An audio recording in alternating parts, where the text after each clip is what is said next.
What are the pros and cons of owning a condominium? Welcome back. I'm Dan Roshan. Thanks for tuning into this. I'm a local real estate agent with Keller Williams Realty, greetingsvirginia.com. Before I tell you about the pros and cons of a condominium, I want to share with you what is a condominium. So a condominium is a type of ownership. Typically, we think of condo as like a type of a building. Sometimes it could look like an apartment complex, sometimes a mid-rise or a high-rise. Yet, sometimes that's true, but it's really what a condo is it's the way that you take ownership of the property. So sometimes you can have a property that looks like a townhome that's actually a condominium townhome style, okay? And so what the ownership of the condominium is that inside the walls and the interior, you own that fee simple, and you own that, on your own. If you're a single owner, if you purchase with a spouse or a partner, then you own that with your spouse or partner. Outside the walls, you own that with all the other condominium owners.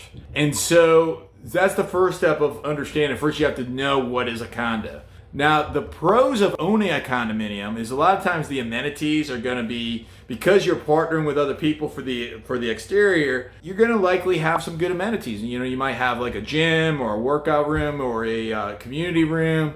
Sometimes there could be a swimming pool, tennis courts, basketball courts, whatever. And, every condominium is going to differ, right? But you're going to have, pretty typically you're going to have, better amenities. The other benefit of a condominium is oftentimes the cost to be able to purchase a condominium is more affordable. I'll talk to you about a con to that in a second here in regards to, what you're paying for it. One more pro that I'll share with you is the maintenance. So you're not going to have to typically worry about maintaining the lawn or the exterior, pay anything that's outside your actual dwelling. You're typically not going to have to worry about maintaining that. Cons. Now I mentioned to you with a pro is typically the prices are going to be lower. Yet a con to that is you sometimes offset that price with a condominium fee. So maybe you could purchase the condominium for a much lower price, yet you're going to be paying a much higher fee to be able to maintain the exterior.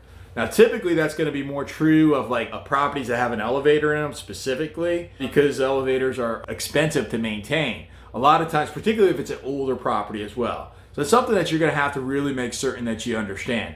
Another con of owning a condominium is that you're gonna be responsible to be able to maintain the property on the exterior, and maybe you wouldn't want to, right? So it's going to be depending upon how the community is managed of what you're going to be responsible to be able to pay for. Okay, so those are some of the cons. One more con that you might have is the lack of a privacy that you might have. It would be different than if you're in a single family home. Some people just don't like to be told what to do, right?